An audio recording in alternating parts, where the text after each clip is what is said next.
Okay, welcome to this lesson where we will create the knob that we see here in the reference. And I want to make this its own lesson because it's going to use a very unique technique. And between the previous lesson and this lesson, I also added a few more details using the same techniques we've already learned. So I wanted to save some time and not, handhold you through every single thing if we've already covered that type of a topic. And I'm going to do that throughout the course so we can speed this up and you're not having to follow and relearn the same things over and over again. So the things that I added were bevels to the handle and to the kind of extension here. And I added another plate and these screws. The only thing to notice and to remember that I maybe haven't covered about bevels, when I was making this, I was resizing it and doing all kinds of things. Same thing with this beveled edge here. And if I was to start to scale something that I've already beveled, the bevel itself is going to scale as well. You can see the distance of those edge loops are getting further and further apart. And it's messing with the bevel. And I don't want that, right? When I'm scaling something, I want the bevel to be the same. So if you're going to scale something, you probably need to go into vertex mode and move the vertices. Instead of scaling this out, you want to move them. So all the bevel is maintained. This is the same bevel distance that we had when it was this short of a piece. So that's just one thing to keep in mind when you're scaling anything that's been beveled, that's not uniformly scaled, I should say, because if it's uniformly scaled, then it's going to scale up and it's all going to get bigger together. And if that's what you want, that's okay. But just know that bevel is going to get bigger if you scale the whole thing up together. So let's get into making this little kind of knob here. And it's a non-uniform shape as well. It's not a cylinder all the way around. It has this kind of point over here. So let's go and create a cylinder because we've got to start with the most basic things. And I'm also going to group, you can see these screws also have these kind of black pieces, or what are going to be black pieces, if you can look at the reference here. So I included those as well, and then I grouped them. So I'm going to just middle mouse drag. I'm shift selecting everything and middle mouse dragging that into the main group, GB trap. And we can do that with everything else as well. Let's just shift select everything that we're not currently modeling and middle mouse drag that and let go over the main group. So now we can select that and hide it with Control H. And now we can look at this cylinder. And what we want to do is pull out one kind of point. So I'm going to delete some edges. And before I do that and start messing with the history of this thing, I want to add a cap here. And that's important for cylinders at least, because if you start messing with this thing and then later you want to add a cap, it won't do it because you've messed with the history of the object. So, get this cleaned up first because you won't be able to change it a ton later if you're messing with components like we're about to do. So I'm basically going to select, double click and shift and double clicking, all of the edges. I don't know why that's not selecting. All the edges here, except for the one in the center, I just skipped because that's going to be the one we're going to pull out. So I'm going to hold down shift, right click and go to delete edge. And now we have the point that we want. And it looks like it comes out kind of far, so we can just click and drag this out. Something like that. And we can double click these and maybe just scale them in a little. Or what we could do is add some more edge loops here and scale them out. So let's go to the edge loop tool on our custom shelf. Click it, go to the tool settings here, make sure we're on multiple edge loops. And yeah, let's try 4, clicking here. And it looks like it's kind of the same distance. I'm looking at the distance here with the distance here. It's maybe a little bigger, so let's go 5.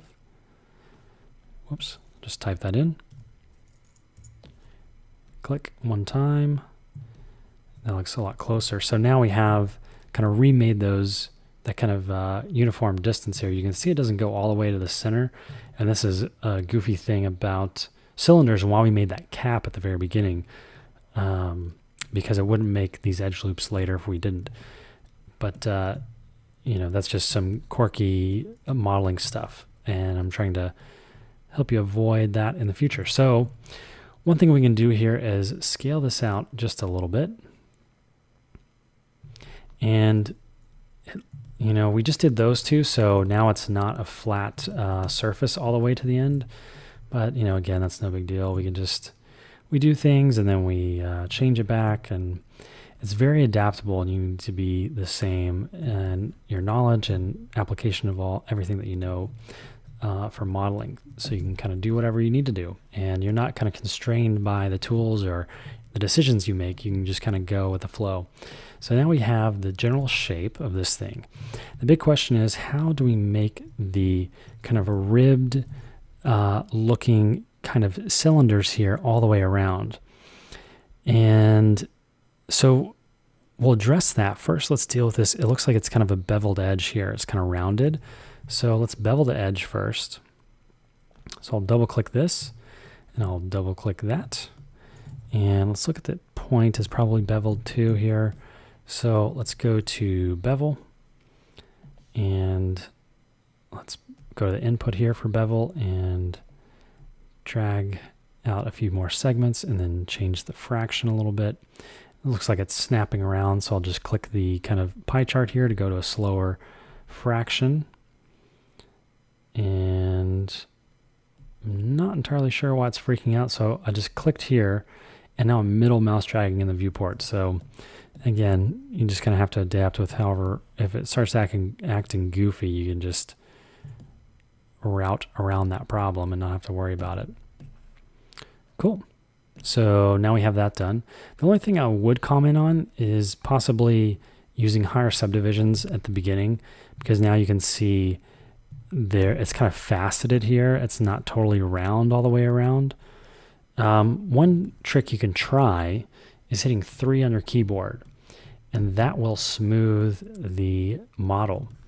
In general, in hard surface modeling, you'll probably do that at the very end, but you want to make sure all of your geometry is kind of accurate and stuff.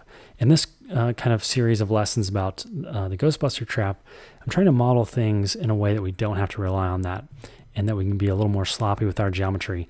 But in this case, it works pretty well. So we can leave it in 3 mode, and that kind of solve the problem of this not being rounded enough. And I can, you know, go between 1 and 3 to show you the difference. And if you hit 2, that's just kind of an intermediate. It tries to show you the one you had before, but because they're right on top of each other, it's really hard to see. So mainly you're just going to use 1 and 3 to see the difference between smoothing something and not smoothing something. So we have that. Let's go back to 1 just because that's how we're going to model things. Let's add a edge loop right in the center of this thing that goes all the way around. And that's what we're going to tell these ribs to follow. So we need one right in the middle here. Let's go to the edge loop tool. We'll go back to the tool settings and just crank this down to 1. And that way it'll just put 1 right in the dead center of, well, 1 right in the dead center. You can see I accidentally clicked a few things, and so I just hit undo, go back to object mode, and we're golden. And I'll get off the edge loop tool so I don't accidentally make more edge loops again. All right, so now we have this edge loop. Let's go to the edge mode by right-clicking and dragging up. Select that edge, double-click it, and let's go to Modify, Convert, Polygon Edges to Curve. And we'll click the little box on the end there to get the options. And I want to choose linear because I want it to follow exactly where the edge loop is. I don't want it to interpolate and get curvy. And so we're going to choose linear for right now and convert. Now you can see we have a curve here that follows exactly the shape. So now with that, we have something to add the ribs to. There's a couple different ways we could have gone about doing this. This is one way. Another way is using Mesh, which we will talk about later, which is used for motion graphics. And you can use Mesh to help you model some things as well, especially things that are patterns. But this is kind of a tried and true method, and you don't have to rely on, you know, some new plugin thing that Maya, you know, has come out in the last couple of years it can have its own problems. So it's good to just know how to do things, you know, with the bare bones Maya tools. and also get introduced to some new things. And this is also, we're going to hack kind of an animation tool to use for this. So I'm going to go to poly modeling. I'm going to make the one rib.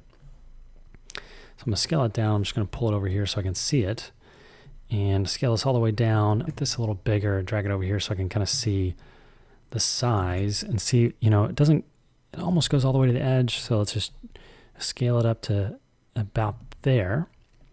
And then it looks like these are pretty rounded at the top. So let's just go to edge mode, and I'm just going to select everything. And you can see actually, if you shift select things, it will deselect things you have selected. If you want to add to a selection and you're clicking and dragging over something that is already selected, it's going to deselect it. If you don't want that to happen, okay, if you do not want that to happen, you have to hit Control and Shift. And now it'll add to that selection, even if you go over an area that you've already selected. But what we want to do is Control click and deselect that, because we just want to bevel the tops here. And I'll go from a top-down view, hitting spacebar, clicking and dragging over to top view, hit F to frame up, and Control click the center piece here. So it'll deselect everything, go back to perspective mode by hitting spacebar. And let's go to the bevel tool, and let's increase that fraction and bump up the segments. Yeah, so what just happened, I had it on the slow mode here, so I changed that to, now I can middle mouse drag in the viewport with that selected, and it will go a lot quicker. So let's, get into something like that. In general, you want to try not to add a ton of geometry if you don't need it. And it's such a small piece, and trying to keep it as light as possible. Okay, so now we have that piece, and it's going to sit in like this. But the big question is, how do we get this piece to go all the way around this object? We could click and drag and try to place, duplicate one and try to place it exactly, but that's super tedious. And we want to try to use the tools to our advantage.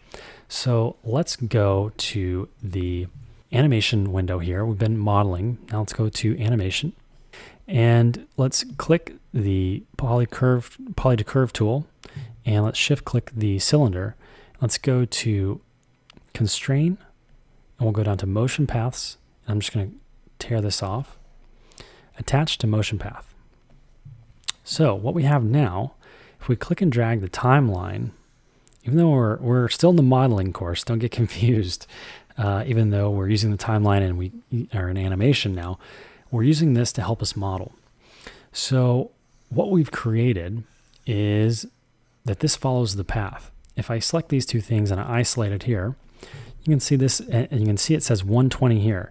And that means, it's going over the timeline that we had. If this was further out, it would have gone to 194 or whatever. But because it was at 120, that's the length of the timeline, so that's what it's doing.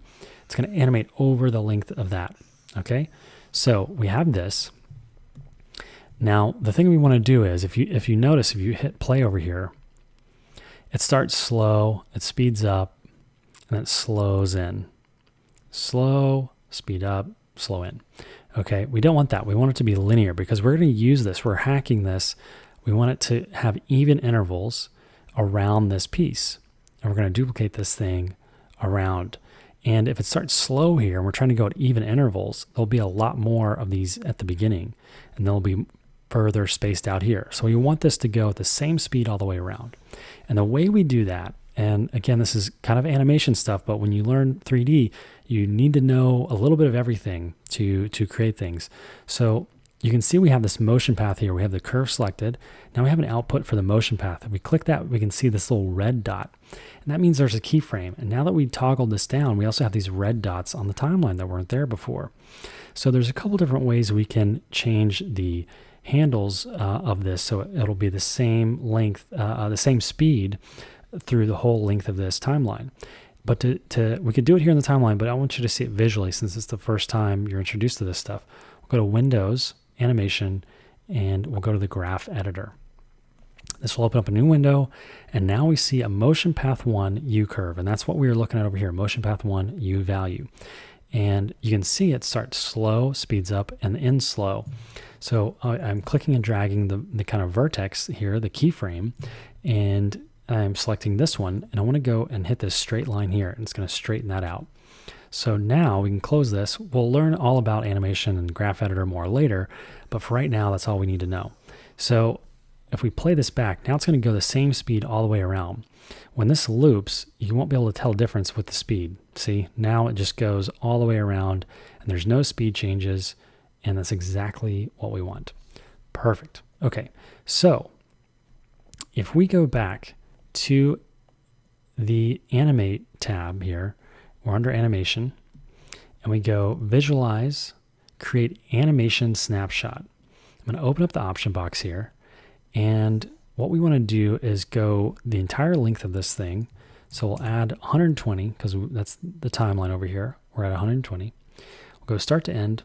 We could also we could say time slider, which will kind of automatically do that, so it grays these out. But either one, it's the same thing if you change this number. So we'll say, increment will be 1, and then let's say increment 2. Well, whatever. Let's just leave it at default. We'll say reset settings and make sure we're all at the default. So with this selected, we actually want to select the cylinder, not the curve, and let's hit apply.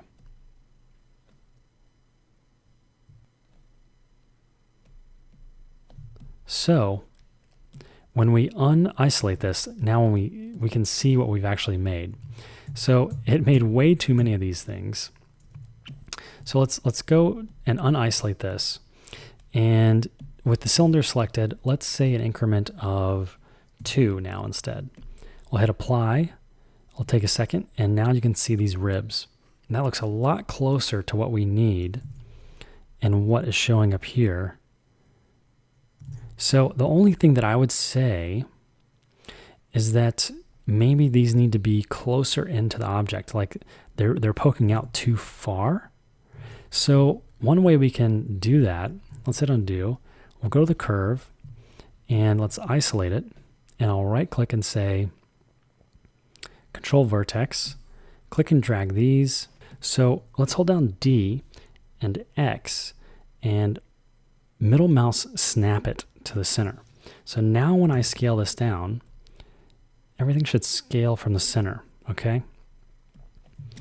So now when we do the snapshot, we go to Visualize and Create Animation Snapshot. We have 2.2 on, and again, this value could be different for you. This is just based on the size of the thing that I made, so this will probably be different for you. I'm just taking a guess at, what will be the right distribution for mine. So to kind of lock in these changes, now you can see it's all the way around correctly. To lock in these changes, we need to delete the history. So let's go to Edit, Delete by Type, History. And let's select all of these, Shift Select, hit G, and we'll middle mouse drag them out. And I just let go down here anywhere. And let's delete that snapshot group. So now we have the ribs, and we have the cylinder. We can delete the original one. We can also delete the curve because we don't really need all that stuff now. So now we could even just middle mouse drag and put this under the cylinder. Okay, and we can also see there's maybe an extra one here, so we can just delete that. So now we have our knob, and we need to place it in the right spot. Let's unhide the trap, hitting Shift H. Let's select the cylinder, drag it out here, and let's rotate it down. We can see it should be 90 degrees, negative 90 degrees in X. And we can also just scale the whole thing down, and you can see because we parented the ribs under the cylinder, it's following along with whatever we're doing. And this is called a parent and child relationship. And we did the same thing with the group earlier, that everything is a child of this group node. So if we move the group node, everything will move because everything underneath it is a child.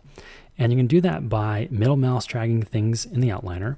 You can also do it by selecting 2 things and then hitting P on your keyboard for a shortcut. So there's different ways to do it, but let's just get this kind of in the right spot. maybe drag it up. It looks like it's tilted to the side a little bit and it has this black disc here. So I'm actually just going to steal one of these discs here, Command D to duplicate it. And also talking about parenting, you can hit Shift P to unparent something. So you can see it pop this out from that group. And we can just scale this up. And let's just bring it over here to the center of this thing. And now we can click the cylinder, make sure we just have the cylinder selected, and rotate it so it's kind of at an interesting angle instead of straight down. And now for later, we have this disc that will be able to color something differently. Let's see if it goes, yeah, almost all the way. So let's just do something like that. I just kind of eyeballed it. It's in the center, close enough. You could vertex snap it, do all that stuff if you want. But that is looking pretty good. In the next lesson, we will create this top structure really quickly. And you know, you can do the same knob thing here. You can just duplicate this one out, add those, and you know, but the next thing we'll do is just finish up this model and complete the top. And we'll move on to a character in the next series of lessons about 3D modeling. So I'm going to model this as quickly as possible and just kind of talk you through what I'm doing. First off, I'm going to make a cube, bring this up, and think about extruding this along kind of the center here, just to make that kind of first element where the doors will open from. And if we look here, there's a ridge there maybe. For now, I just want to do this flat thing and I'll deal with the doors later. I want to get this solid piece that goes all the way down here and they can come out, that kind of a thing. So I'm looking at where this meets the other spot, the proportion of how big it is relative to everything else. So these vertices, right-clicking and going to vertex, should snap, holding down V, to the edge here, and same thing with these over here. So I'm holding down V, and I have the transform, so I'm going to go to object mode, get back into that, and drag this down. Look at the reference, that actually goes all the way up to the edge of the handle, it looks like. So we can snap these as well. Hold down V, and whoop, and drag over. See if we can get it. There we go. Same thing with the spots here. We want it to hit the floor, or the kind of top of this thing. So I'm actually going to hold down spacebar, click, and go to right view, or yeah, right view is fine. And then drag this up. It doesn't have to be exact. We could actually even just crash this all the way through if we wanted, which is what I'll probably just do for speed at the moment. The only thing we need to worry about, though, is that if we're going to extrude this piece out from here, it does need to match the top, it looks like, because it's going to come out of the top. So let's get that aligned. Hold spacebar, go to right view, and get that there. The reason I'm not using V is because it's not registering which vertice to snap to. So in that instance, I just come in really close, zoom in with my camera super close, and I have the manipulator tool selected for Y, so I know that I can zoom in, for example, let's say on these vertices, and I don't have the manipulator tool. But what I can do is hold down the middle mouse button and drag, and I know it's locked to that vertical axis, so that's another way to do it. And I can zoom in super close and even hit wireframe by hitting 4. And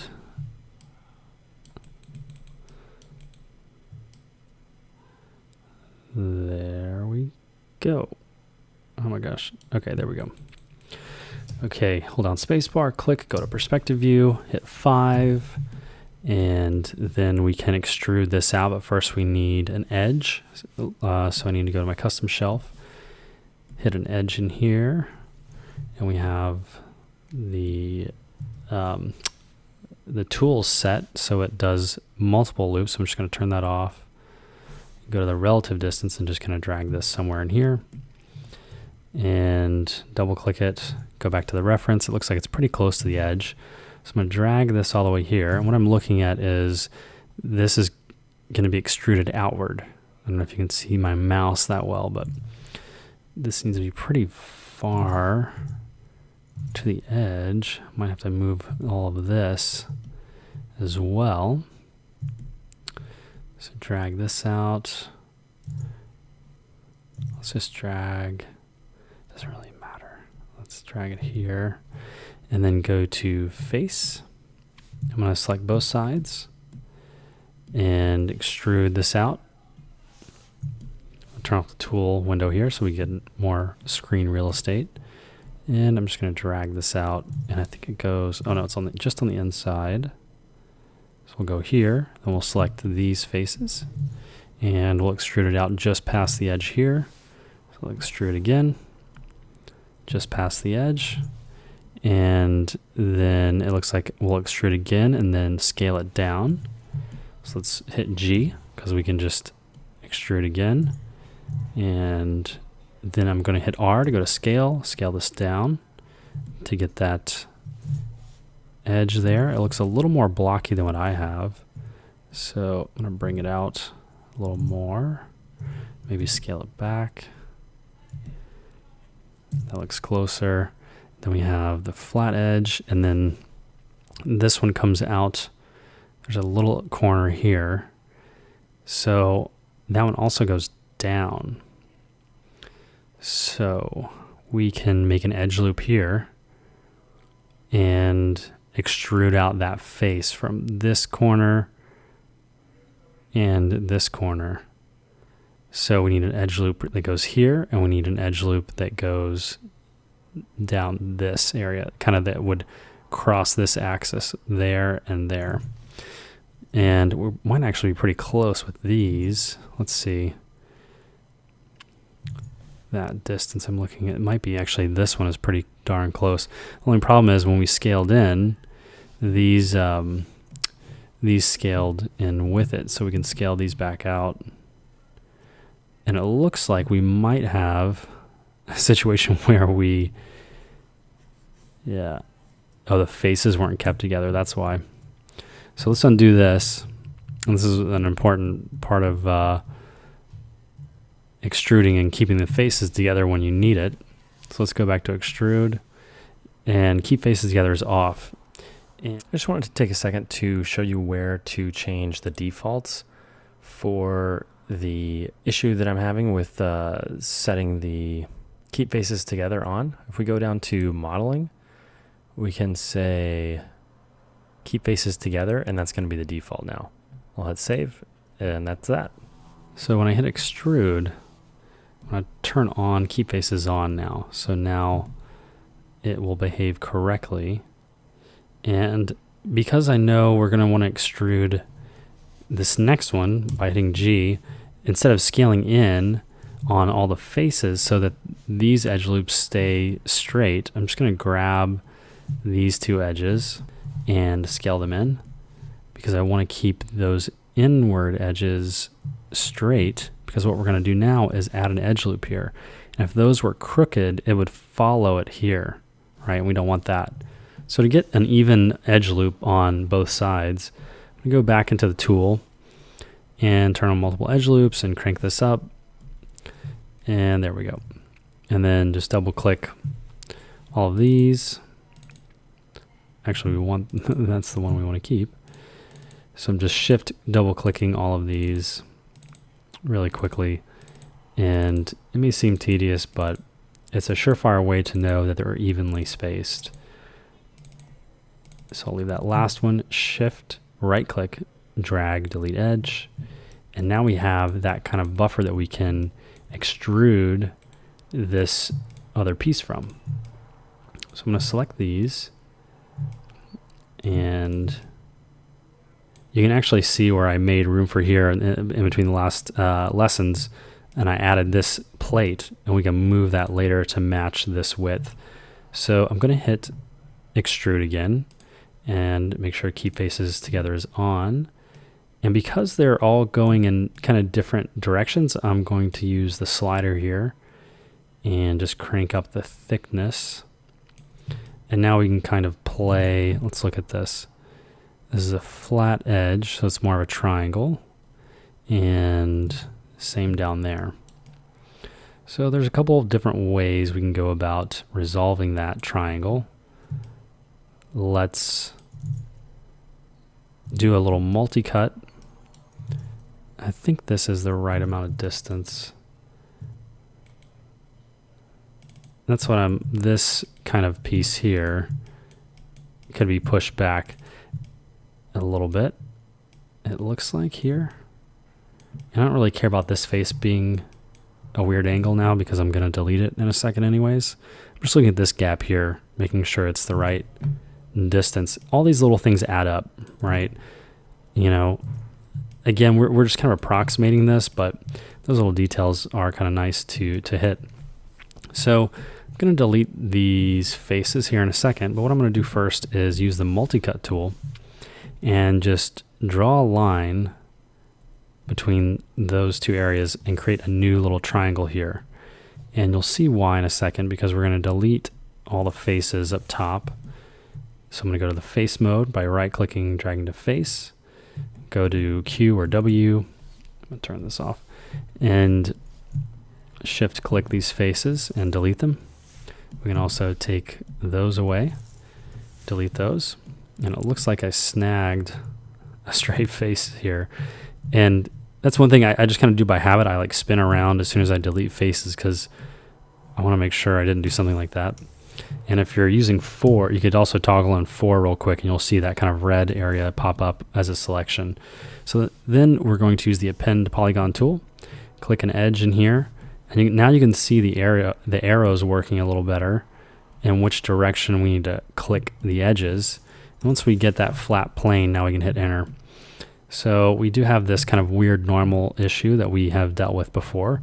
We can address that later with the mesh display options that we showed in a previous lesson.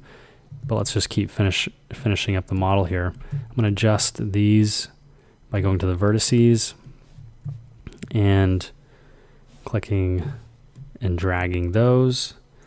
And I almost want to scale those out. I think because it's going to be such a small amount, it won't matter, but scaling bevels, like I mentioned earlier, is always a little dangerous because the bevel is going to change. But because I'm scaling it by such a small amount, and it's on the inside of something, like you would never really see that anyways. So let's go back here, and we're seeing that this is below here, and this goes in at an angle. So I think this is more supposed to be up here, but still below this area.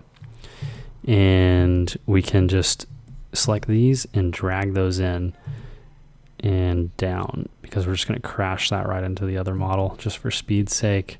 You don't necessarily have to attach these things, and this needs to go way closer to the edge. I'm going to control shift dragging because, again, if I were to shift select that, it'll deselect it. So again, shift drag, it won't select everything. You have to control shift select, control shift drag to select that stuff. So shift select this, drag it in.